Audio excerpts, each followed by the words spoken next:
Chers amis catholiques et nationalistes italiens, c'est un honneur pour moi de m'adresser à vous en tant que président de Civitas International et de tenter de faire un résumé de la situation en France à l'heure actuelle. Vous n'êtes pas sans ignorer que c'est une république maçonnique et mondialiste qui, en ce moment, règne en France avec à sa tête un certain Emmanuel Macron. Emmanuel Macron qui est vraiment le prototype de la soumission à la franc-maçonnerie, qui est un agent mondialiste formé par la banque Rothschild et mis en place par le mondialiste Jacques Attali, qui en est fier et qui le répète partout.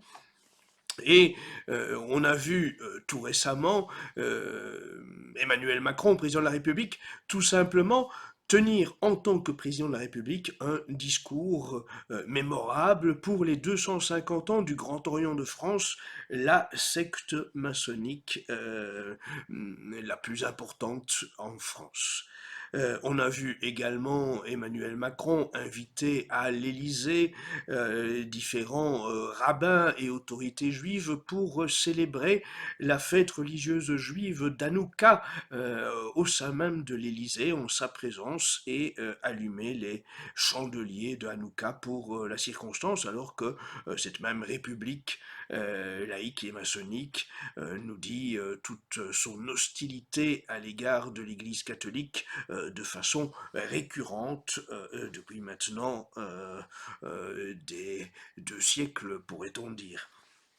Et nous pouvons aussi constater que tout cela, évidemment, favorise une série de nouvelles législations qui sont de plus en plus répressives. Vous savez sans doute que beaucoup de mouvements catholiques, nationalistes, identitaires, patriotes ont été en France interdits au cours des derniers mois. Des manifestations sont interdites, des défilés sont interdits. Les hommages à Sainte Jeanne d'Arc à Paris sont désormais frappés d'interdits, des colloques sont interdits, des conférences sont interdites. Il y a vraiment un état de répression qui frappe tout ce qui est patriote et catholique traditionnel en France. Je donnerai un exemple. Un prêtre est en ce moment poursuivi en justice à la demande de la ministre chargée de la lutte contre la discrimination parce qu'il avait cité l'homosexualité parmi les faiblesses humaines durant une vidéo de carême. Et oui, on en est là. Vous avez une école catholique hors contrat qui est mise en demeure de s'adapter dans un délai de 3 mois à des injonctions sous peine de fermeture parce qu'elle est jugée trop catholique et genrée, tenez-vous bien. Elle propose à des enfants de maternelle et de primaire des activités récréatives et sportives différentes pour petits garçons et petites filles, notamment de maintenir le football pour les petits garçons et de faire de la danse ou du saut à la corde pour les petites filles, eh bien, c'est déjà trop pour cette République qui veut imposer que cela cesse parce que ce serait trop genré. Et de même, le fait que cette école propose que les enfants commencent la journée par la prière, eh bien, c'est déjà trop catholique pour cette République. Et en fait, tout un arsenal de nouvelles législations en disent long sur l'évolution de cette république maçonnique et tyrannique, il faut bien le dire, aux ordres du nouvel ordre mondial. Vous avez tout récemment une proposition de loi contre la discrimination capillaire qui a été adoptée en première lecture par l'Assemblée nationale le jeudi saint, qui plus est. Cette proposition de loi contre la discrimination capillaire vise à vous empêcher d'avoir le moindre trait d'humour, qui évidemment est considéré comme une moquerie discriminatoire à l'égard des gens qui auraient une capillarité, une coiffure étrange. Et en l'occurrence, évidemment, ici, il y a tout un débat mis en exergue par des groupes communautaristes qui pointent du doigt le fait qu'ils seraient victimes de discrimination, par exemple parce qu'ils ont les cheveux crépus.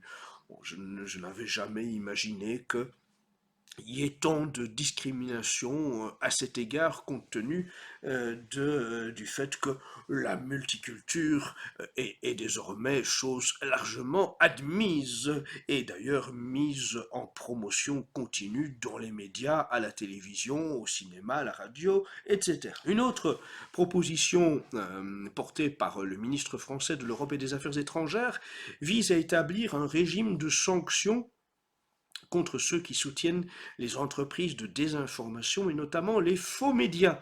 Mais oui, en France, il y a les vrais médias, ce sont ceux qui sont aux ordres du système, ceux qui d'ailleurs sont généralement financés en grande partie par l'État et ensuite par de grands milliardaires mondialistes. Et puis il y a les vrais médias. Et ceux-là, les vrais médias, eh bien évidemment, ils sont libres et on n'en veut pas. Évidemment, ceux-là, ils se financent par leurs propres moyens et par leurs lecteurs, par leurs auditeurs. C'est gênant. Ceux-là, ce sont pour la République les faux médias. Il faut les censurer, il faut les réprimer. Vous avez un nouveau délit de provocation à l'abstention ou l'abandon de soins. Là, en fait, la République vise à punir tous ceux qui critiqueraient les décisions de l'Organisation mondiale de la santé ou du ministère français de la santé en matière, par exemple, de vaccination, de confinement, etc. On vous dit que, en provoquant l'abstention ou l'abandon de soins, vous favoriseriez, vous encourageriez le suicide. C'est quand même assez gros de la part d'un gouvernement qui, par ailleurs, favorise la culture de mort, constitutionnalise l'avortement et a l'intention de faire passer dans les prochains mois une loi légalisant l'euthanasie et le suicide assisté. Vous avez une autre proposition de loi votée en première lecture à l'Assemblée nationale qui vise à réprimer les propos à caractère discriminatoire tenus en privé, parce que même chez vous, vous n'êtes désormais plus libre, même à domicile, à table avec des invités chez vous, eh bien vous pourriez être dénoncé pour des propos que vous auriez tenus qui contreviennent au politiquement correct. Vous avez une proposition de loi visant à punir le nouveau délit d'outrage en ligne, et là je vous lis il est dit que tout contenu qui soit porte atteinte à la dignité d'une personne ou présente à son égard un caractère injurieux, dégradant ou humiliant, soit créé à son encontre une situation intimidante, hostile ou offensante, devrait être puni même si elle est tenue sur des messageries privées. Donc en soi, si vous, si vous tenez des propos qui critiquent n'importe quel acteur politique,